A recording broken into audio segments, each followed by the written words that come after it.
Bonjour à toutes et à tous pour cette saison 4 et ce troisième épisode de l'Alliance Bâtiment Circulaire. Donc, on a le plaisir aujourd'hui d'accueillir Jean-Christophe Piron et Nicolas Guimbretière, qui sont deux des trois cofondateurs de Vestac. Bonjour Jean-Christophe, bonjour Nicolas. Bonjour. Bonjour. Bonjour. Donc, avant de vous donner la parole en fait sur la nouvelle construction modulaire bois, dans laquelle vous êtes un des pionniers en France, donc je vais donner un petit contexte pour qu'on soit tous sur la même page, parce que dans ce qu'on entend par l'économie circulaire, puisque c'est le contexte en fait de ce genre de webinaire.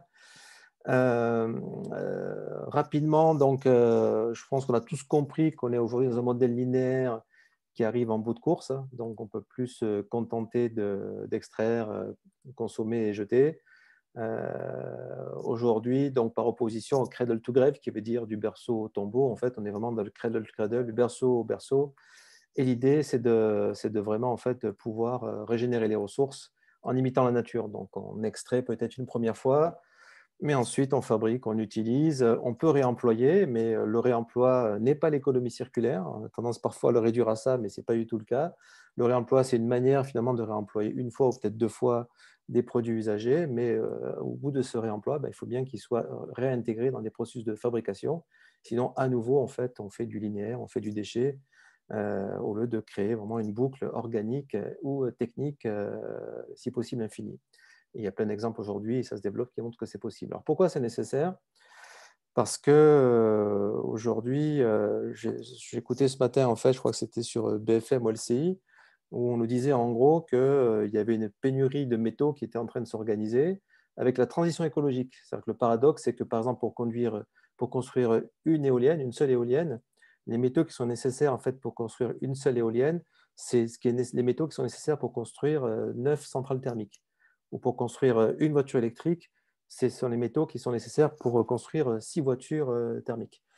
Et c'est un vrai problème parce que le lithium, par exemple, qui est le premier sur la liste aujourd'hui, depuis la décennie précédente, du fait de la transition écologique, les besoins sont multipliés par 40. Et on n'a que 10 années de recherche. Un autre exemple, c'est le lithium là, que vous avez sous les yeux. C'est un métal qui est indispensable à la fabrication des écrans LCD, mais aussi des panneaux solaires. Donc le paradoxe, c'est qu'on veut remplacer des énergies dites non renouvelables par des énergies renouvelables, lesquelles s'appuient sur des technologies qui s'appuient sur des métaux. Et on voit que l'indium, en fait, on n'a que 19 années donc de réserve identifiées. Lithium, indium, vous voyez, en fait, rien n'est prévu dans le recyclage parce qu'ils sont très compliqués à récupérer, parce que les produits ne sont pas conçus pour être démontés et récupérer ces métaux-là, parce que les filières ne sont pas organisées, parce qu'on est encore très axé économie linéaire, gestion de déchets. Donc c'est ça en fait auquel veut remédier l'économie circulaire. Dans le bâtiment, c'est encore plus patent, puisqu'en fait, on a à peu près 1 milliard de mètres carrés en, fait, en France qui sont renouvelés à hauteur de 50 millions tous les ans en construction neuve ou en réhabilitation. Et il faut savoir que les bâtiments, c'est un métabolisme lent. Donc, 75% des constituants sont remplacés, et pour certains plusieurs fois pendant la vie du bâtiment. Donc, ces bâtiments, ils ont une valeur économique résiduelle qu'il ne faut pas perdre, surtout si on veut conserver et régénérer les ressources. Donc, c'est un petit peu, j'aime bien prendre la métaphore d'un véhicule. Vous imaginez pas, en fait, quand vous avez un véhicule usagé, payer quelqu'un pour l'amener à la casse. Donc, si vous l'avez bien entretenu, si vous avez géré votre véhicule, ça fait un carnet d'entretien, il a une valeur économique résiduelle qu'on appelle l'Argus, que vous souhaiterez récupérer quand vous changerez de véhicule. Même chose pour le bâtiment. Aujourd'hui, le bâtiment, donc, c'est un gros consommateur source de déchets. 70% des déchets français aujourd'hui proviennent du bâtiment. C'est un gros consommateur de matières premières, à peu près 35% des matières premières. C'est un gros consommateur d'émissions de CO2. Alors, émissions directes, c'est 26%, donc au niveau de l'usage. Mais il faut rajouter à peu près 7 à 9% en matière de l'empreinte carbone, c'est l'émission carbone qui est nécessaire, qui a été nécessaire à l'extraction, à la fabrication des produits qui rentrent dans les consommations, qui rentrent dans la fabrication du bâtiment. Donc aujourd'hui, dans un modèle linéaire, un bâtiment, il est source de déchets très majoritairement et il est source de coûts, puisqu'en fait, en général, on paye quelqu'un pour s'en débarrasser. Et qui, étant payé en amont, va faire très peu d'efforts pour les valoriser réellement en aval, ou en tout cas mettre un peu d'argent, un peu plus d'argent que nécessaire pour les valoriser. Donc, l'idée, c'est vraiment de passer sur un modèle de construction circulaire Aujourd'hui, en France, on commence à avoir 450 000 m² qui sont gérés selon ce concept-là. Je vous le présenterai plus en détail dans un instant, on va donner la main en fait, à Vestack. On en attend à peu près 1 million de mètres carrés en 2021. Et l'idée, c'est de gérer la ressource et de faire en sorte que cette ressource étant gérée, sur la base de constituants caractérisés, on puisse récupérer cette valeur économique résiduelle pour la restitution propriétaire. C'est un nouveau métier qu'on appelle le resource management, qui serait un petit peu l'équivalent du facility management pour les équipements techniques, mais qui s'applique aux ressources et qui permet en fait de pouvoir récupérer. Aujourd'hui, on récupère jusqu'à 15% du coût d'acquisition matière initiale, et qui permet d'avoir d'autres impacts positifs, comme on le verra par la suite. Donc, pour ça, il faut penser les bâtiments, et c'est pour ça qu'on trouvait intéressant d'inviter Vestack, parce qu'ils sont dans cette dynamique-là de penser un bâtiment démontable comme une banque de matériaux. Le principe du bâtiment banque de matériaux, c'est que je vais penser mon bâtiment pour qu'il soit le plus démontable possible, non seulement pour qu'il soit flexible, réversible, mais aussi pour que le coût de dépôt soit le plus faible possible, parce qu'il faut qu'on ait un modèle économique, car si on n'a pas de modèle économique, on n'a pas d'économie circulaire, ce n'est pas résilient. Et il faut également que les constituants du bâtiment soient caractérisés. Donc, on a introduit cette notion à l'occasion d'un projet européen il y a 8 ans qui s'appelait Building as a Material Bank, et on l'a implémenté dans un outil. Et c'est cette notion de passeport circulaire qui est une fiche d'identité qui permet de caractériser les produits qui constituent le bâtiment. Je reviendrai dessus dans un instant. Donc ça, la première chose, c'est d'avoir un bâtiment démontable, caractérisé, avec des bons produits, des produits qui sont conçus et intéressants du fait de leur non-toxicité, de leur potentiel de circularité, la part de matériaux recyclés qu'ils peuvent intégrer, de leur impact positif ou minimal sur l'environnement au moment de leur fabrication, que ce soit en termes d'impact donc CO2, énergie, sur l'eau ou sur le social. Et puis, ça veut dire aussi qu'une fois qu'on a fait ces choix de produits, donc ils peuvent être soit certifiés Cradle ou équivalents, peu importe s'ils ne sont pas certifiés, s'ils ont en fait cette qualité-là en matière de non-toxicité et de circularité, c'est livrer finalement aux clients une banque digitale des matériaux, donc qui est un petit peu le jumeau numérique circulaire, le pendant du BIM en fait, qui est livré en même temps que le client pour gérer les ressources pendant la vie du bâtiment. Là, vous avez un zoom sur le concept de passeport circulaire. Je donne quelques concepts, j'ai introduit quelques concepts parce que je sais que Vestack, en fait, les utiliseront dans leur discours, donc ça permet de mutualiser le discours.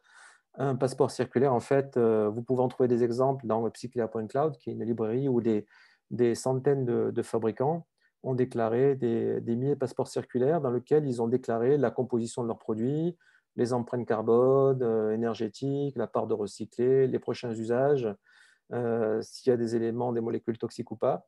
Donc ça permet en fait de mettre à disposition un catalogue open source de produits, de passeports, auxquels vous pouvez accéder. Vous pouvez vous-même sur Psyclea.cloud vous ouvrir un compte en ligne pour accéder à ces milliers de passeports, qui permet de savoir quel type de produit on va utiliser en termes de performance environnementale. Ce qu'on fait en plus, nous, c'est que Psyclea, c'est qu'on va en plus demander aux fabricants donc de nous apporter des preuves qui peuvent venir de différents certificats ou labels qu'ils peuvent avoir pour voir en fait si leurs affirmations sont correctes.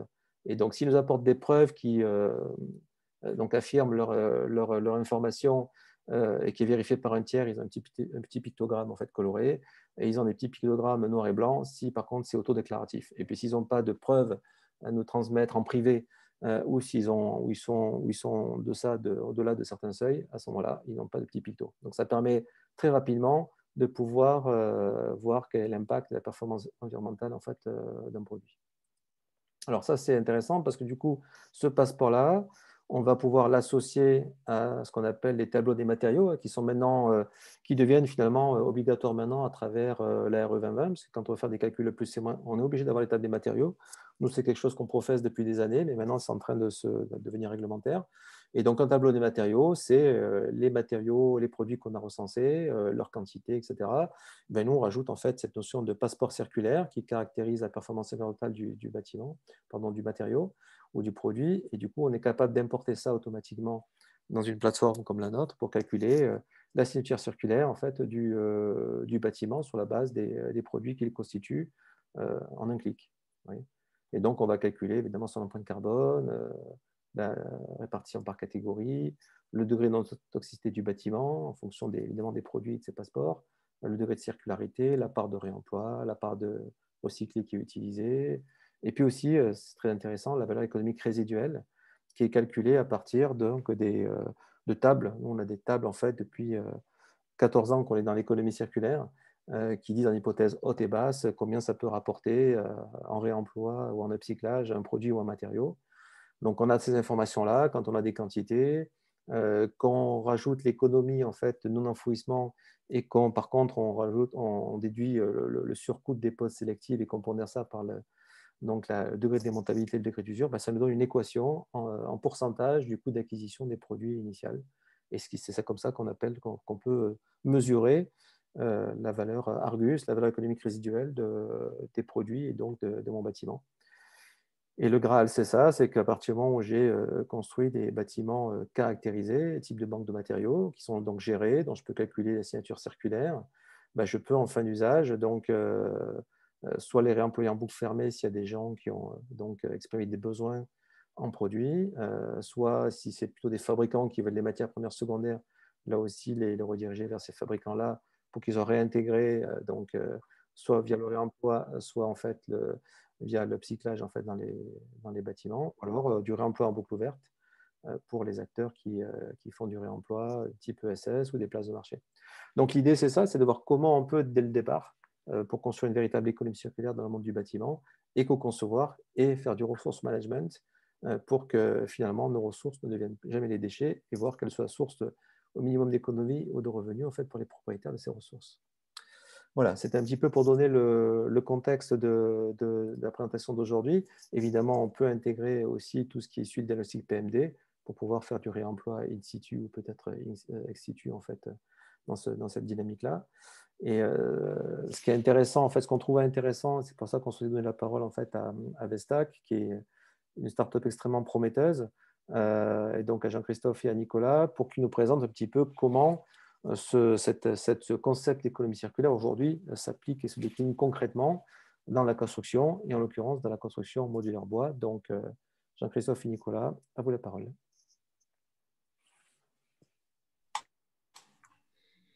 Merci beaucoup, Eric. Bonjour à tous. Donc, on va peut-être d'abord commencer par se présenter très rapidement avec Nicolas et vous introduire l'équipe. Donc Jean-Christophe Piron, moi, je ne viens pas du tout du monde de la construction. Je viens du monde du conseil en stratégie. J'étais directeur de projet chez McKinsey et j'accompagnais des acteurs industriels dans leur transformation stratégique et opérationnelle, plutôt dans la métallurgie, dans l'automobile, dans l'aéronautique, qui sont des industries qui, évidemment, depuis longtemps, à cause du coût de leurs matières premières, ont fait appel d'une certaine manière au recyclage, en tout cas, et à la réutilisation et au réemploi de leurs matériaux. Et Nicolas Guinbretière, enchanté. J'étais aussi chez McKinsey où j'ai travaillé avec Jean-Christophe. Je travaillais sur des projets de suivi de chantier, donc mise en place de processus de lean management et de processus de préfabrication pour des gros chantiers d'infrastructures, travaux publics. Et puis, j'avais travaillé sur des sujets d'économie circulaire par le passé. Alors, je vous suggère peut-être de passer en plein écran, parce que là, oui, absolument. Ouais, ce sera plus agréable. Et donc, pendant que Nicolas pendant qu'on cherche le plein écran, j'en profite pour vous présenter Sylvain, qui est notre troisième associé, qui lui vient du monde de la promotion immobilière et qui est un passionné également d'urbanisme, puisqu'il était conseiller de la ministre de la Ville pendant quelques années avant de rejoindre le monde de la promotion. Donc, la création de Vestac, c'est vraiment la rencontre de ces trois profils autour de quelques constats communs qui ont déjà été présentés par Eric, sur lesquels je vais revenir très, très rapidement. C'est évidemment l'impact carbone du bâtiment et le fait qu'aujourd'hui, les bâtiments ont très largement un cycle de vie qui est linéaire avec un non-réemploi en fin de vie, ce qui pose évidemment des défis environnementaux qu'on connaît, qui ont été très bien rappelés par Eric. Et puis surtout, ou en parallèle de ça, un paradoxe qui est que la construction, c'est à peu près 10% du PIB des pays développés, et c'est l'industrie qui a connu le moins de gains de productivité lors du XXe siècle, à tel point qu'aujourd'hui, corrigé du pouvoir d'achat, on a même observé des dyssynergies dans cette industrie, notamment en Europe, mais également aux États-Unis. l'analogie qu'il faut avoir en tête, c'est que l'Empire State Building a été construit en un peu plus d'1 an. Le siège de Salesforce à San Francisco, qui fait à peu près la même surface, a mis 5 ans à être achevé. Et donc, ce qu'on fait avec Vestack et avec cette idée de construction hors site et bas carbone, c'est de proposer la conception et la construction de bâtiments avec un impact carbone divisé par 3, un délai de construction qui est réduit par 2, et on parle bien de l'ensemble de la vie du projet, c'est-à-dire des premières esquisses jusqu'à la livraison du bâtiment, et de faire tout ça sans surcoût par rapport à la construction traditionnelle. Pour faire ça, on s'appuie sur 2 jambes principales. Une première jambe qui est la conception, qui avait besoin de gagner également en productivité. Et donc, on travaille évidemment en BIM, que tout le monde connaît, mais on a créé notre propre plugin en environnement BIM de manière à assurer non seulement la convergence de toutes les maquettes, c'est-à-dire qu'aujourd'hui, la maquette de nos architectes est également la maquette d'exécution. Et les consignes d'exécution sont générées automatiquement pour les opérateurs, les ouvriers, les ingénieurs, mais également la fusion avec les maquettes d'analyse thermique, d'analyse structurelle et d'analyse acoustique. Et le deuxième pendant, évidemment, de ce volet technologique, c'est un système constructif modulaire 3D à base de matériaux biosourcés qui a 2 paradigmes principaux de conception. Le premier, c'est la sobriété matière. Et c'est pour ça qu'on a fait le choix de l'ossature bois qui nous permet d'être extrêmement sobre en matériaux tout en optimisant la surface habitable et en exploitant les matériaux dans leur meilleure plage de performance, notamment du point de vue de la structure. Et également de penser ces modules en design for disassembly, c'est-à-dire que de la même façon qu'on a la notice pour les monter, on sait en fin de vie soit comment les réemployer ailleurs, soit comment les démonter sans les détruire, de manière à pouvoir réemployer les différents matériaux. On peut penser notamment à l'isolant qui reste sain si le bâtiment a été hors d'eau, de manière à pouvoir donner une nouvelle vie aux différents constituants de ces bâtiments. Et le tout, évidemment, en laissant une grande variété architecturale et en proposant un point d'équilibre entre de la standardisation industrielle et de la créativité architecturale. Ce qui nous permet de proposer aux architectes non seulement des formes extrêmement variées, on n'est pas limité à des formes parallélépipédiques, mais également de proposer des revêtements de façade extrêmement diverses, puisque nous allons de la façade bois traditionnelle jusqu'à des matériaux beaucoup plus lourds, ou en tout cas beaucoup moins inattendus dans la construction dite bois. Et puis enfin, en termes de finition, parce qu'on s'adresse à l'ensemble du marché, donc à la fois à des marchés plutôt d'entrée de gamme, mais également à des marchés de très haut de gamme et à des marchés de logements individuels comme de résidentiels collectifs, on offre toute une plage de finition qui permettent de répondre non seulement aux exigences des PLU, mais également à celles des propriétaires, que ce soit esthétique ou que ce soit environnemental ou en termes de recyclabilité et d'économie circulaire. Un des bénéfices majeurs de la construction hors site, c'est ce qu'exprimait Jean-Christophe, c'est d'arriver vraiment à diviser le temps de construction d'un bâtiment. On arrive à diviser par 2 approximativement le temps de construction d'un bâtiment. Il y a 2 raisons à ça. La première, c'est que la construction hors site, ça permet de paralléliser des tâches. Pendant qu'il y a les travaux de VRD, de fondation, toute l'infrastructure, on est capable de commencer à produire des modules en usine. Et ce qui fait qu'on peut venir poser le rez-de-chaussée, le premier étage, le deuxième étage, dès le lendemain que les fondations et travaux d'infrastructure sont terminés. La deuxième, c'est que puisqu'on a une mise en œuvre en usine, on arrive à être aussi beaucoup plus efficace sur les tâches qui sont réalisées en usine. Si je prends par exemple le travail du plaquiste, un plaquiste ou une plaquiste sur un chantier aujourd'hui, c'est une personne qui va devoir aller chercher de la plaque de plâtre, la décharger de sa camionnette, monter les plaques de plâtre à l'étage où le chantier, le travail doit être réalisé, prendre des mesures, faire le découpage de la plaque et ensuite seulement pouvoir la poser, la visser et faire le travail de joint et d'enduit. En usine, ce qui est intéressant, c'est qu'on a des opérateurs qui s'occupent de toute la partie découpe et préparation du poste de travail et des spécialistes, des plaquistes qui vont pouvoir se contenter de poser la plaque, la visser et faire le travail technique de joint et d'enduit. Et puis surtout, on est en mesure de pouvoir réutiliser l'ensemble des chutes ou alors de les réexpédier vers les filières de recyclage ou de réemploi qui sont les plus pertinentes. L'intérêt d'être en usine, c'est que quand on a des quantités, par exemple, d'isolants aussi, on est capable, évidemment, si tout l'isolant qui a été commandé pour un chantier, pour une raison X ou Y, n'a pas été utilisé sur l'intégralité du chantier, puisqu'on est sur un processus industriel, on réutilise l'isolant dans la suite du processus pour le chantier suivant. La construction modulaire, il y a un point qui est important, c'est vraiment d'arriver à repenser la manière dont on appréhende les chantiers dès la phase de conception, et c'est un lien qui est aussi évidemment important avec l'économie circulaire. Quand on pense à un chantier modulaire, il va y avoir évidemment un impact sur les délais et les coûts de construction de la superstructure du bâtiment, donc tout ce qui est au-dessus de l'infrastructure. Mais il va y avoir des impacts sur d'autres postes, et c'est pour ça que c'est important d'en tenir compte et d'arriver à avoir un raisonnement global sur ce type de chantier. Premier sujet, infrastructure. On est sur des bâtiments qui sont beaucoup plus légers que les bâtiments béton, donc on peut arriver à réduire la quantité d'infrastructures nécessaires. Maîtrise d'œuvre d'exécution, suivi de chantier. On arrive à réduire le temps, évidemment, de suivi de chantier et tous les frais qui peuvent aller avec, toutes les immobilisations. Il n'y a aussi pas d'imprévu. On a une garantie de prix, de délai de livraison et on sait exactement ce qui se passe en termes de prestations. Il n'y a pas de difficulté pour savoir quelle entreprise réalise quelle tâche et comment se gèrent les interfaces entre les travaux de deux entreprises.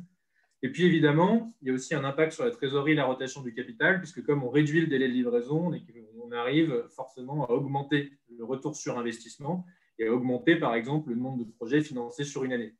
On regarde beaucoup des sujets d'hôtels, résidences-services également. Et ce qui est intéressant, c'est évidemment si on gagne 12 mois sur le délai de construction du projet, c'est 12 mois de revenus additionnels qui sont générés, ce qui permet d'augmenter le retour sur investissement. L'autre sujet, c'est qu'on arrive à améliorer significativement l'impact environnemental du bâtiment. Notre solution a obtenu deux labels, le label Solar Impulse Efficient Solution il y a 2 mois de ça. On avait obtenu le label Green Tech Innovation et puis on travaille beaucoup le sujet de la circularité, du taux de circularité, la signature circulaire aux côtés d'Upcyclea. De façon générale, on pense aussi le bas carbone, le biosourcé, on y pense de façon globale. On utilise du bois, des matériaux qui sont sourcés localement, aussi durablement que possible. L'industrialisation, comme je le disais, permet de réduire les quantités de déchets qui sont produites. La fabrication hors site permet de réduire les flux de camions. On a des camions pleins qui arrivent en usine et des camions pleins qui sortent d'usine, là où aujourd'hui, sur les chantiers, on a une myriade de camionnettes qui se déplacent entre différents points. Et puis, on arrive à augmenter les performances énergétiques du bâtiment. On a des bâtiments qui sont mieux isolés, avec une qualité qui est plus importante en termes de performance énergétique du bâti. Donc, on arrive à réduire la consommation d'énergie du bâtiment sur son cycle de vie. Et ça nous permet aussi de travailler le sujet de la signature circulaire du bâtiment qu'évoquait Eric. On avait généré, il y a début 2020, une première signature à partir d'un module, ce qui était un travail intéressant et qu'on est en train de retravailler maintenant. Ce qui est intéressant, c'est qu'on a regardé, en fait, sans se poser de questions sur les matériaux qu'on employait, qu'est-ce qui allait ressortir de la solution sur laquelle on travaillait avec Upcyclea, quelles étaient les notes, les impacts qui allaient pouvoir ressortir sans chercher à travailler la note en question. On s'est rendu compte qu'on était plutôt bon sur le sujet de la circularité, qu'on avait pas mal de choses qu'on pouvait améliorer, que sur la partie impact sur la santé, donc en tenant compte de tout le bâtiment, pas uniquement l'intérieur, mais aussi les matériaux à l'extérieur, on avait du travail en plus à faire, notamment parce qu'on a des matériaux qui n'étaient pas caractérisés ou pas suffisamment caractérisés. C'est un point qu'évoquait Eric. Et également, du fait de ce manque de caractérisation, on ne pouvait pas travailler proprement les sujets d'empreinte carbone dans la solution, ni la partie valeur financière résiduelle. Donc ça, c'est un sujet qui est important, puisque un des points critiques, et Jean-Christophe l'évoquait au début, c'est que nous, on travaille avec le jumeau numérique du bâtiment, et qui permet vraiment d'avoir assez facilement de générer la signature circulaire du bâtiment. Dans notre processus, on a travaillé et on l'a affiné aux côtés d'Upcyclea. Donc nous, on commence par la conception sous Revit du jumeau numérique du bâtiment, ce qui nous permet facilement d'extraire l'intégralité des matériaux qui sont utilisés pour le chantier, avec à chaque fois les références, les fournisseurs, les quantités. On peut aussi évidemment sur le BIM avoir tout ce qui va être tarification et d'autres données techniques qui peuvent être utiles. Et puis, à partir de ça, on va pouvoir uploader toutes ces informations, les charger dans MyUpcyclea et donc, à partir de là, extraire la signature circulaire avec l'aspect circularité, l'impact sur la santé, empreinte carbone et valeur financière résiduelle. Et ce qui est intéressant, c'est qu'à partir de là, on est capable d'améliorer la note et d'arriver à travailler la signature circulaire du bâtiment en faisant des choix conscients des matériaux qu'on veut ou pas employer selon les objectifs qui ont été fixés pour le programme, que ce soit un objectif qui soit purement en termes de conception circulaire, un objectif qui soit plutôt purement en termes d'impact sur la santé, des sujets d'empreinte carbone, ou voire même pouvoir travailler des sujets de valeur financière résiduelle. Et du coup, le dernier point qu'on voulait vous présenter avant de prendre avec plaisir vos questions, c'était un peu les 3 premiers enseignements qu'on avait tirés. Il y a d'autres choses à mesure qu'on apprend à utiliser l'outil, à l'utiliser aussi avec nos partenaires, mais il y avait un peu 3 premiers enseignements qui étaient utiles. Le premier, c'est que dans un objectif d'amélioration de la signature circulaire, on s'est rendu compte que c'était vraiment un processus collaboratif. Il faut vraiment que tous les acteurs qui soient liés à un projet de développement travaillent ensemble, le promoteur, le porteur de projet en général, l'entreprise de construction évidemment, les différents bureaux d'études, mais aussi les fournisseurs, pour arriver à définir des objectifs communs réalistes et pouvoir les mettre en œuvre. Aujourd'hui, dans le contexte économique tendu des projets de développement immobilier, c'est évidemment irréaliste de dire on veut être sur du 100% circulaire et 100% sain. L'impact économique peut être important. En revanche, il est possible de dire on veut du 75% circulaire et 75% sain, par exemple, en faisant des choix conscients en fonction de domaine d'emploi, d'utilisation des matériaux, pour arriver à avoir des notes qui soient très intéressantes, sans forcément avoir de surcoût sur le bâtiment. Le deuxième point, c'est que l'amélioration de la signature circulaire, c'est un processus qui est itératif. On arrive rarement à avoir une note qui soit satisfaisante ou à la hauteur de ce qu'on espérait dès la première fois. Il faut faire une amélioration progressive. On peut faire une première version de la signature et ensuite comprendre ce qu'on peut améliorer facilement et pourquoi. Souvent, on se rend compte que le fait de ne pas avoir choisi des matériaux qui n'étaient pas bien caractérisés réduit fortement la signature, quand bien même les matériaux employés sont de très bonne qualité, notamment en termes d'impact sur la santé et l'environnement. Et donc là, on rejoint l'aspect numéro 1, c'est que c'est un processus collaboratif. Il faut travailler avec les fournisseurs qui se prêtent très bien au jeu pour arriver à améliorer les renseignements et avoir des renseignements qui soient à jour sur les matériaux. Et ce qui permet du coup progressivement d'arriver sur un même projet à améliorer l'empreinte et la signature circulaire du bâtiment de façon assez simple. Et puis le dernier point, c'est que, ce qu'on l'a écrit en disant que ça ne coûte pas plus cher de bien construire, c'est qu'il y a beaucoup de matériaux qui sont disponibles et caractérisés dans la base de données Oxycrea.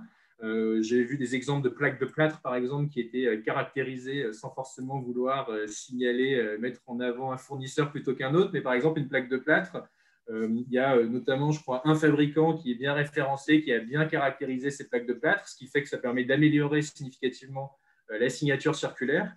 Il y a d'autres fabricants qui n'ont pas encore fait ce choix et il y a des discussions en cours à ce sujet et qui fait que juste en changeant de fournisseur et en ayant un matériau proprement caractérisé, on arrive à avoir une signature qui est améliorée sans pour autant augmenter le coût de construction puisque le marché de la plaque de plâtre est un marché où les coûts des matériaux d'approvisionnement sont sensiblement les mêmes. Et donc, le fait de bien construire, de travailler la signature circulaire et en ayant fixé évidemment des objectifs communs réalistes, permet vraiment d'arriver à sortir des projets qui sont satisfaisants du point de vue de l'impact sur la santé et l'environnement, sans forcément engendrer de surcoût pour le maître d'ouvrage dans le cadre du développement du projet. Merci beaucoup. Merci Nicolas, merci Jean-Christophe. Maintenant, si vous avez des questions, n'hésitez pas, il nous reste un peu moins d'une demi-heure. Donc, vous pouvez les écrire et je les citerai. Vous pouvez prendre la parole directement et poser votre question directe. N'hésitez pas, ils sont à vous.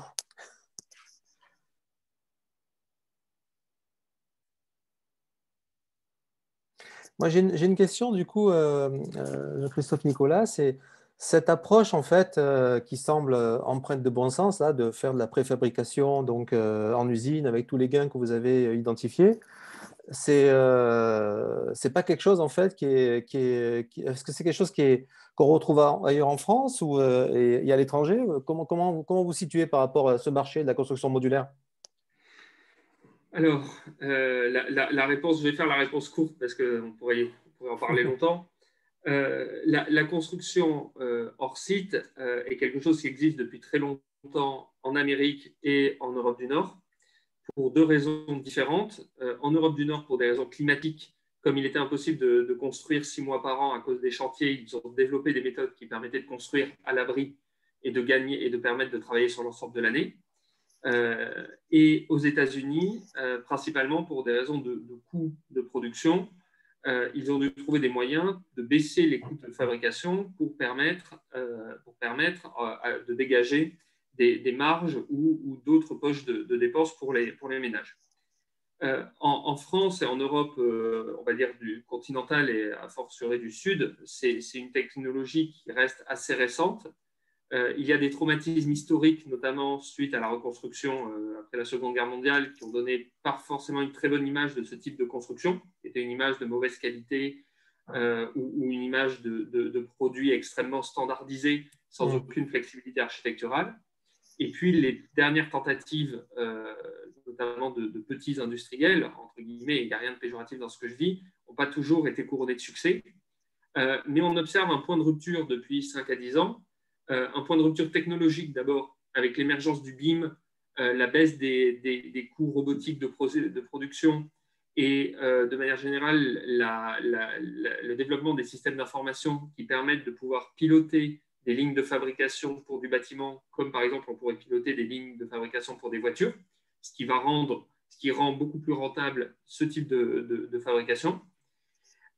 Et puis évidemment un changement normatif, puisque ce type de construction nécessite et est beaucoup plus propice à des types de matériaux comme ceux qui ont été évoqués depuis maintenant un peu plus d'une demi-heure, c'est-à-dire du bois, par exemple pour la structure, parce que c'est beaucoup plus facile à transporter que du béton, mais également des matériaux plus sensibles à utiliser, comme par exemple des isolants en vrac, qui sont beaucoup plus faciles à utiliser en environnement d'usine. Donc c'est une combinaison de rupture technologique qui n'était pas possible il y a 5 ans, et aussi d'un changement d'état d'esprit du marché sur les matériaux à utiliser et d'un changement de paradigme dans l'approche de la construction. D'accord.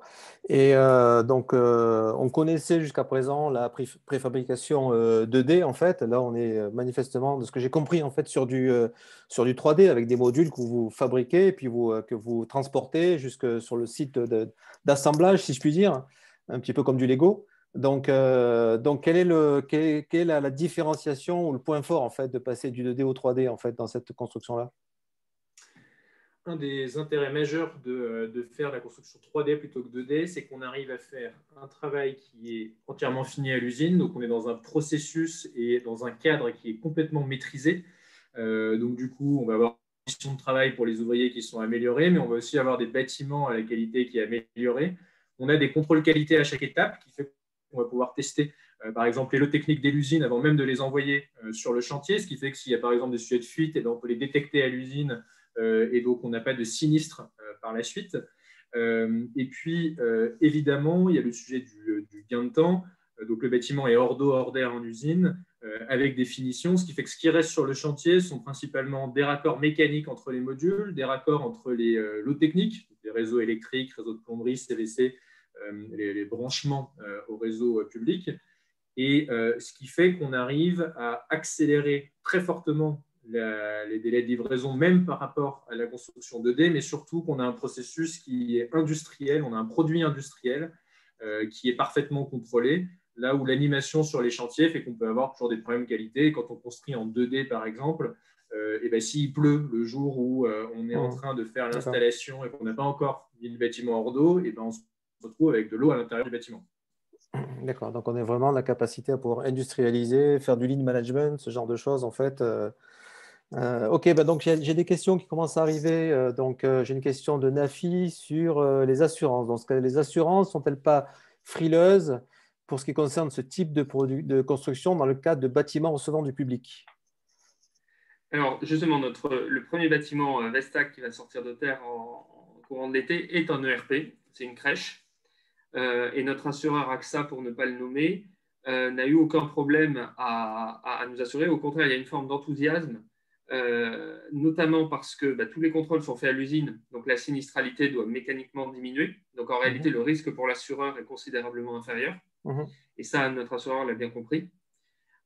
Et le deuxième point, c'est que tout notre système de construction, et c'est peut-être ça qui drivait la question, notre système de construction est dans le strict respect du DTU. On n'a donc pas besoin d'ATEX, d'avis de chantier ou d'enquête de techniques nouvelles pour construire. ce qui n'était pas forcément le cas de tous les systèmes de construction modulaire ou de toutes les tentatives qui ont existé, ce qui a pu refroidir quelques assureurs. Nous, on est en réalité 100% conforme au DTU. Il y a un point complémentaire à ça, c'est qu'il y a un frein potentiel qui avait été levé, mais qui était une de nos interrogations, qui est le sujet des bureaux de contrôle, notamment dans le cadre des ERP, puisqu'on a même des techniques de mise en œuvre, même si elles sont courantes, qui diffèrent un petit peu de ce qui se fait dans la construction 2D, dans la construction en général. Et là, les discussions qu'on a pu avoir avec les bureaux de contrôle, voire même les RICT qui ont été émis, donc c'est des documents émis par un bureau de contrôle pour dire ce qui est ou pas conforme à la réglementation. Les RICT qui ont été émis jusqu'à présent sur nos projets sont unanimes, c'est qu'il n'y a pas d'avis défavorable parce que tout notre système constructif est conforme à la réglementation au DTU notamment et permet justement, évidemment sous réserve d'être proprement mis en œuvre, et on aura évidemment le contrôle autour du bureau de contrôle à la fin du chantier, permet de montrer que le processus est bien maîtrisé, bien encadré par la réglementation. Très bien, très bien. Question de Mathilde. Est-ce que les matériaux utilisés initialement pour la conception des modules, est-ce qu'ils sont forcément neufs ou est-ce qu'ils peuvent déjà être issus du réemploi? C'est une très bonne question. Ça fait aussi le lien avec la question assurantielle, justement. Donc, en fait, il y a deux types de matériaux du point de vue du réemploi. Il y a les matériaux qui sont validés par les assureurs et les matériaux qui ne le sont pas.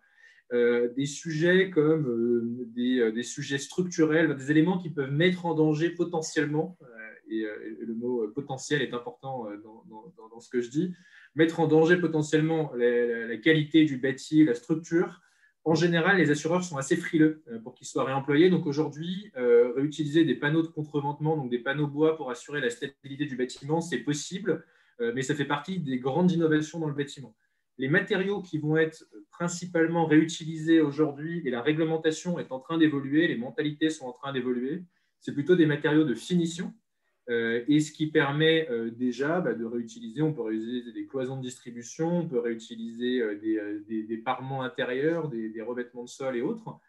Donc, tout ce qui ne va pas être sensible du point de vue assurantiel et notamment du point de vue incendie est complètement et très facilement réutilisable, à condition d'être évidemment de bonne qualité. Et par contre, ce qui est un petit peu plus sensible du point de vue incendie aujourd'hui est un sujet qui est plus complexe à aborder. Par contre, il y a des évolutions qui sont assez fortes en cours. On travaille avec un de nos partenaires qui travaille sur ces sujets de réemploi aussi et qui travaille sur ces questions notamment auprès des assureurs. Et il y a des expérimentations qui sont en cours aussi pour se dire on réutilise effectivement le bois d'ossature, le bois de structure sur un autre chantier, on réutilise les panneaux de contreventement, etc. D'accord. Juste peut-être un petit complément de nos retours d'expérience à nous, c'est que, attention, le réemploi, donc outre le côté assurantiel, les aspects performance technique qu'il faut bien vérifier, vérifiez bien aussi les aspects non-toxicité. C'est-à-dire que si effectivement, dans des modules, en fait, on a fait des choix de produits vertueux et prouvés par des passeports circulaires et qu'on y rajoute des produits réemployés dont on ne sait rien, ça, voilà, c'est un message pour tout le monde, en fait. Faisons attention, en fait, à où est-ce qu'on met le réemploi et là, est-ce que ça s'applique ou est-ce que ça s'applique moins. Une autre question de Nafi. Pourriez-vous donner un exemple de déconstruction circulaire effectif? En avez-vous déjà vu? C'est une question difficile, celle-ci. Nous, on en a, à vrai dire, pas vu. Je sais qu'il y a des bâtiments, et je pense que je parle aussi sous contrôle d'Eric, qui a dû travailler sur ces sujets. Je pense qu'il y a des bâtiments qui sont prêts pour être un jour construits. Mais en ce qui me concerne, je n'ai pas d'exemple. J'ai le sentiment que c'est des sujets qui sont un peu plus récents. Donc, les bâtiments construits il y a 50 ans n'étaient pas forcément pensés dans cette logique-là. Mais si on fait un fast-forward dans 50 ans, il y aura en tout cas tout ça de Vestac. Et je laisse Eric compléter sur ces sujets de déconstruction circulaire. Je peux partager deux exemples par rapport à ça. D'abord, un exemple de déconstruction véritablement circulaire, assez proche de Vestac, qui était la maison du projet de la Lénière, en fait, à Roubaix, où là, c'était du 2D, donc de la préfabrication montée sur place, avec les petits inconvénients dont vous parliez, mais qui était conçu pour être démonté. Le bâtiment, littéralement, a été monté et démonté, en fait, pour être déplacé. Donc, quand l'éco-conception, en fait, de ces nouveaux bâtiments pensés comme des banques de matériaux sont effectives, alors la déconstruction circulaire est complètement possible, voire le bâtiment peut être déplacé, comme je pense les vôtres peuvent être déplacés s'il y a besoin, ce qui est extrêmement positif. Maintenant, si on parle de la déconstruction circulaire sur les bâtiments existants, donc très souvent en fait des années 60, 70, beaucoup de béton, etc., très peu de bois et compagnie, où là on intervient avec des partenaires en fait, dans cette déconstruction-là. Donc, on ne peut pas réellement appeler ça de la déconstruction, puisque ça n'avait pas été conçu pour être démonté. Ce qu'on s'efforce de faire, par contre, c'est de maîtriser les écosystèmes qui vont valoriser les ressources issues de la déconstruction. Ça veut dire que les diagnostics PMD qui deviennent réglementaires à partir du 1er juillet auront permis, dans un premier temps, de pouvoir identifier ce qui est de nature à pouvoir être réemployé ou upcyclé. Donc ça, c'est déjà un premier point. Il faut d'ailleurs s'assurer qu'il y a des gens qui auront le besoin du réemploi, c'est-à-dire que, OK, c'est potentiellement réemployé, mais encore faut-il que ce soit réemployé. Donc, ça, c'est un second point, c'est trouver le débouché, trouver le besoin. C'est pour ça que nous, par exemple, dans notre produit, on a créé un hyperviseur du réemploi pour permettre aux gens de consulter des catalogues électroniques issus des diagnostics PMD. Et derrière, il y a surtout le processus. Et ça, c'est quelque chose que nous et d'autres, en fait, on est en train de déployer en fait, partout en France, et différents bailleurs notamment. C'est qu'aujourd'hui, quand on passe un processus de déconstruction, il est très linéaire. C'est-à-dire qu'aujourd'hui, quand on a un maître d'œuvre des constructions, il va se contenter d'écrire un CCTP pour sélectionner en fait, une entreprise de déconstruction. Et derrière, l'entreprise va travailler ses petits copains, si je puis dire, pour pouvoir évacuer des déchets. Et là, on rentre dans un processus qui est complètement linéaire.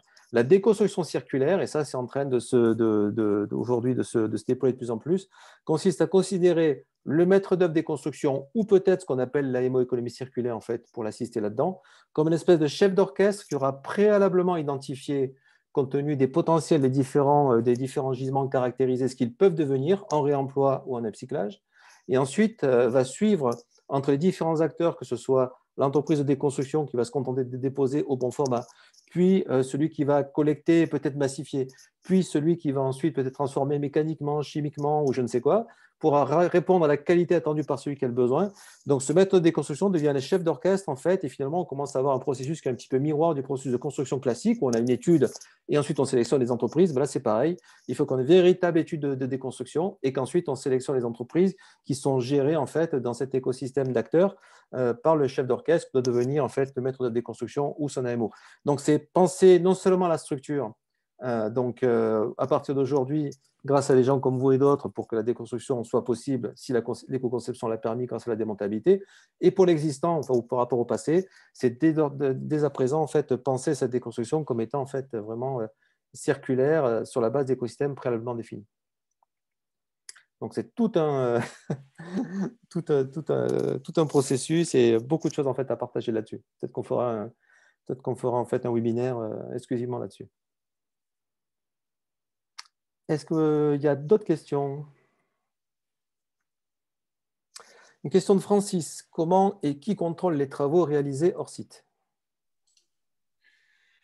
Alors, le qui ne change pas. Donc, un point fort de la construction hors site, c'est que le processus global, les différents acteurs aujourd'hui ne changent pas. Donc, ce sont les mêmes références. En l'occurrence, c'est le bureau de contrôle qui fait la vérification. Donc, le bureau de contrôle, il est mandaté par le maître d'ouvrage, donc le promoteur, le développeur hôtelier, le développeur de résidence étudiante.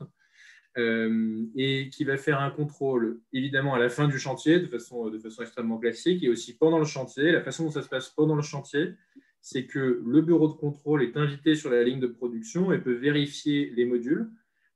Et ce qui est intéressant dans ce cas-là, c'est qu'en fait, sur une ligne industrielle, on va avoir des modules qui vont être à différents niveaux de finition en même temps. On va avoir un premier module où on peut inspecter la structure seulement, et puis des modules intermédiaires jusqu'à avoir un dernier module qui inclut les finitions. Et donc, on peut auditer à chaque étape de production la qualité du travail qui a été effectué. Et comme on est sur un processus industriel, on sait que le premier module qui a été construit, qui est aujourd'hui quasiment terminé par exemple, a été construit selon les mêmes règles que celles qui sont appliquées actuellement sur le premier module. Et un deuxième sujet sur lequel on travaille, c'est de faire auditer la ligne comme on le fait, comme ça se fait dans n'importe quelle entreprise industrielle, automobile, aéronautique et autres, pour arriver à définir des normes et un référentiel qualité en amont, et ce qui fait que le bureau de contrôle aura une double garantie. Ce premier cadre qui aura été bien défini, sur lequel on aura collaboré comme n'importe quel acteur industriel, Et en plus de ça, la possibilité d'auditer, d'inspecter les modules en phase de construction en usine et évidemment le travail qui est fait finalement sur le chantier. Merci. Nafi a beaucoup de questions aujourd'hui, donc pourriez-vous nous indiquer quel est votre périmètre d'intervention? Est-ce que la question est suffisamment précise ou il faut plus de détails? Non, c'est très clair. Géographique. Géographique. Donc, la précision était nécessaire, je serais parti sur un autre angle. Nous, aujourd'hui, on couvre tout le territoire national. Notre deuxième site, on ouvre notre nouveau site de production en Île-de-France là, dans les prochaines semaines, qui va être un très gros site. Il va être sur une implantation de 20 000 m². Il a vocation à desservir un rayon de 200-250 km. Sachant qu'à terme, nous, on a un modèle industriel très fortement décentralisé avec l'ambition d'avoir 5 à 6 usines pour couvrir tout le territoire national. Et puis une vingtaine ou une trentaine au niveau européen. Et en termes de périmètre d'intervention sur la partie chantier, que je pense que Jean-Christophe avait en tête au début et que j'avais aussi, on est capable de travailler en phase de conception aux côtés des architectes. Donc, on est bureau d'études techniques, on a les ingénieurs structures, CVC, thermique, BIM manager, qui permettent de travailler aux côtés des architectes sur la conception des bâtiments. Et puis ensuite, en phase chantier, on intervient dans une logique de macro-lot. Donc, il y a un macro-lot pour la superstructure et un macro-lot pour l'infrastructure. Le macro-lot infrastructure va s'occuper, selon le type de projet, évidemment VRD, fondation, et éventuellement les niveaux de sous-sol. Et puis, le macro-lot superstructure que nous, on prend en charge, c'est tout ce qui va être au-dessus du sol. Donc, la partie logement, chambre étudiante, etc. Et dans lequel on va de la façade, parement de façade jusqu'au parement intérieur, différentes finitions intérieures, y compris les lots techniques. Et ce qui fait qu'on arrive vraiment à simplifier aussi la livraison des chantiers, puisqu'il y a en fait 2 interlocuteurs majeurs en phase chantier, la partie infrastructure et la partie superstructure. Très clair. D'autres questions? Quel est l'accueil du marché en fait par rapport à votre solution? Parce qu'en fait, vous n'êtes pas si vieux que ça et on entend beaucoup parler de vous, donc apparemment ça intéresse. Je laisserai Jean-Christophe compléter. Je pense qu'on a un retour qui est super favorable aujourd'hui. On a été, il faut le dire, bien aidé par l'évolution des normes environnementales. La construction bois liée à RE 2020, c'est clairement l'avenir de la construction. On peut entendre ce qu'on veut sur des sujets de béton bas carbone et autres. Aujourd'hui, la réalité, c'est que pour construire bas carbone, il faut construire en bois. Et à partir du moment où on construit en bois, le plus efficace, c'est de construire hors site, puisque si on construit un bâtiment de façon traditionnelle avec des matériaux biosourcés, on a un coût de construction qui explose, qui va augmenter de l'ordre de 20%. Le fait de pouvoir construire en usine permet d'arriver à avoir un bâti de bien meilleure qualité, avec une performance environnementale de bien meilleure qualité, et en arrivant à maîtriser les coûts. Donc, à ISO coût, on arrive à avoir un bâtiment de bien meilleure qualité. Et aujourd'hui, on attaque donc, nos premiers chantiers cet été. Et là, on est en train de finir de répondre à des consultations aux côtés du top 5 des promoteurs nationaux, quasiment avec chaque promoteur du top 5. Et on a déjà aussi signé des chantiers résidentiels collectifs de l'ordre de 3 à 5 000 m² qui débuteront au premier trimestre l'année prochaine. Très bien. D'autres questions?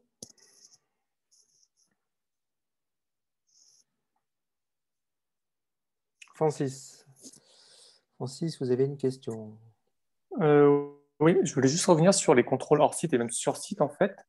Au niveau du contrôle sur site, une fois que les modules sont livrés, c'est contrôlé comment, par qui s'assure qu'il n'y a pas eu de problème, entre guillemets, problème entre le moment où c'est sorti d'usine, on va dire, et le moment où c'est livré sur site et le moment où ça va être monté. Quel est on va dire, un plan qualité, on va dire, ou le process qui est fait par rapport à ça? Parce que je pense qu'il n'y a rien d'écrit d'office de manière traditionnelle. Alors, en effet, c'est très faiblement codifié.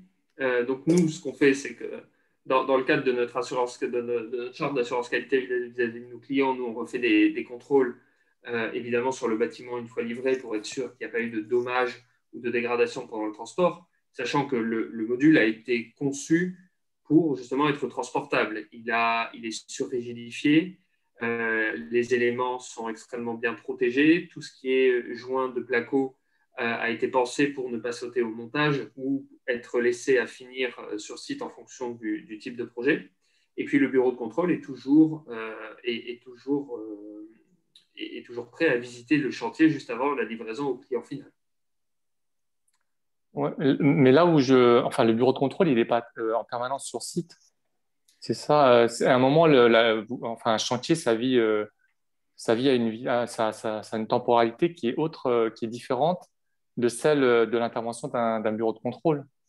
Donc, du coup, tous les modules qui sont livrés, parce qu'il y en a plusieurs, le risque que je vois derrière, enfin, qui pourrait être identifié, c'est un risque pour les assureurs de défaut sériel, en fait. Il y a un élément qui dans l'usine, c'est comme chaque chose, puisque c'est industrialisé, on est sur un défaut qui arriverait d'usine, qu'on n'aurait peut-être pas identifié, et en final, ça impacte X, l'opération dans sa totalité, ou peut-être X opération. Absolument, c'est pour ça que c'est le process qui est validé par le bureau de contrôle à l'usine. Donc normalement, tout ce qui doit relever du défaut de série est identifié et traité à l'usine, donc ne sera pas détecté sur site, il sera détecté avant ça. Et en ce qui concerne les contrôles sur chantier, la situation est comme aujourd'hui, c'est-à-dire qu'aujourd'hui, comme vous l'avez dit, les bureaux de contrôle ne sont pas tout le temps sur le chantier, loin de là. Et donc en réalité, ils laissent passer, ils ne voient pas l'essentiel des défauts de chantier qui apparaissent plus tard pendant la période de la décennale, parce que quand ils passent, le placo est déjà posé et qu'ils ne peuvent pas faire les contrôles nécessaires pour assurer que le bâtiment a été construit dans le strict respect des normes ou du cahier des charges initial. Alors que nous, comme toutes les étapes sont auditables séparément, c'est pour ça qu'on invite les bureaux de contrôle à être surtout présents sur la ligne, parce que c'est là que tout se fait en termes de sécurité, que tout se fait en termes de contrôle des normes, de contrôle de la garantie qualité. Le transport en lui-même amène très peu d'aléas au final. Il va amener des aléas plutôt esthétiques au niveau des joints, de micro-fissures qui vont pouvoir apparaître sur des éléments de finition, mais que des simples contrôles visuels pourront évidemment contrôler et mettre en évidence sur le chantier final. Et un point complémentaire à ça, effectivement, ce qui se passe aujourd'hui sur les chantiers est assez hallucinant de ce point de vue-là. Pour en avoir fait quelques-uns, on était avec Jean-Christophe il y a quelques semaines. On était en Bretagne en sortant d'une gare que je ne cite pas à la sortie, qui est en cours de construction, où on a vu des isolants qui étaient à l'air libre. Pas de chance, ce jour-là, il pleuvait. Et en France, il pleut en moyenne un jour sur 3, grosso modo. Et alors, je suis breton, donc je ne dirais pas qu'il pleut plus en Bretagne, mais en tout cas, il pleut aussi là-bas. L'isolant a pris l'eau. On est repassé plus récemment, le parement avait été installé. Je ne pense pas que le bureau de contrôle ait notifié quoi que ce soit par rapport à ça, alors que là, l'isolant, effectivement, n'isole plus rien puisqu'il a pris complètement la flotte. Donc aujourd'hui, ce qui se passe sur un chantier est quand même assez hallucinant de ce point de vue-là. Merci pour votre réponse. Alors, de ce que je comprends, il n'y a que le bureau de contrôle qui ferait ces vérifications ou ces audits. Il n'y a pas une entité tierce, même chez vous, peut-être un service dédié ou une mission spécifique, passer à un maître d'œuvre par rapport à ça. Parce que tout mettre sur le bureau de contrôle, ça paraît peu compte tenu de l'importance d'une opération. Sur une opération classique, c'est plutôt le maître d'œuvre, voire les entreprises qui ont cette mission justement de contrôle quasi de A à Z, tandis que le contrôleur technique est là pour faire des sondages en fait, dans son contrôle. Alors, nous, on fait nous-mêmes évidemment nos contrôles, puisqu'en réalité, on internalise tellement de corps de métier qu'en réalité, c'est nous qui intervenons sur à peu près tous les corps de métier du bâtiment, à l'exception des fondations. Et on échange avec le maître d'œuvre, en effet, qui de toute façon est responsable de la signature finale du bâtiment. Donc, c'est lui qui réceptionne le bâtiment à la fin, sachant que dans notre cas, le maître d'œuvre, donc l'architecte, est plus un partenaire, puisqu'on co-conçoit le bâtiment avec lui. On est avec lui à tenir le crayon pour le dessin du bâtiment. Donc, c'est lui qui valide in fine le bâtiment, mais là aussi, dans la phase de conception, comme nous, on intervient dès les premières esquisses du bâtiment, il réceptionne quelque chose, mais qu'il a lui-même conçu. Mais en effet, dans le cas que vous décrivez, c'est évidemment le maître d'œuvre qui peut servir de gardien en dernier ressort de la qualité. Peut-être un complément, en fait, ce qu'on voit de plus en plus, c'est, puisque vous êtes, vous, full BIM, en fait, dès le départ, c'est que de plus en plus, on voit en fait des bureaux de contrôle qui avec l'aide d'outils complémentaires comme WizCAD, qui vont intégrer les BIM, par exemple, du bâtiment, peuvent faire en fait de la vérification as-built, donc en s'aidant justement de la digitalisation pour voir éventuellement des défauts qui peuvent être éventuellement repérables grâce à la digitalisation. Nous, ce qu'on voit de plus en plus, ça aide pas mal parce qu'évidemment, un contrôle n'est pas 100% du temps, mais la digitalisation peut pas mal aider. Ouais. Très bien. Écoutez, puisqu'on parle de digitalisation, justement, je vais juste partager un dernier point avec vous, puisque ça sera l'objet de notre prochain webinaire. Et c'est moi qui m'y collerai, parce que c'est quelque chose qu'on nous a beaucoup demandé. D'abord, merci beaucoup, Nicolas, Jean-Christophe, pour votre intervention. Je trouvais ça très clair. Et merci à tous ceux qui ont posé des questions, qui ont permis d'éclairer aussi le débat. Merci et du beaucoup. coup, merci, le 20 mai, donc, parce qu'on nous a poussé, en fait, on n'avait pas prévu, mais finalement, on va le faire, parler davantage de la digitalisation et du lien entre la digitalisation et l'économie circulaire. Et donc, on a un certain nombre de retours d'expérience. Bon, on est un pure player historiquement de l'économie circulaire depuis 14 ans et du digital maintenant depuis 5 ans. Et donc, on a pas mal de choses à partager. Pour ceux que ça peut intéresser, vous êtes les bienvenus. Donc, le 20 mai à 14 h. Passez une très bonne fin d'après-midi et puis à bientôt pour créer ensemble un monde meilleur. Au revoir. Merci beaucoup. Bon après-midi. Au revoir. Au revoir.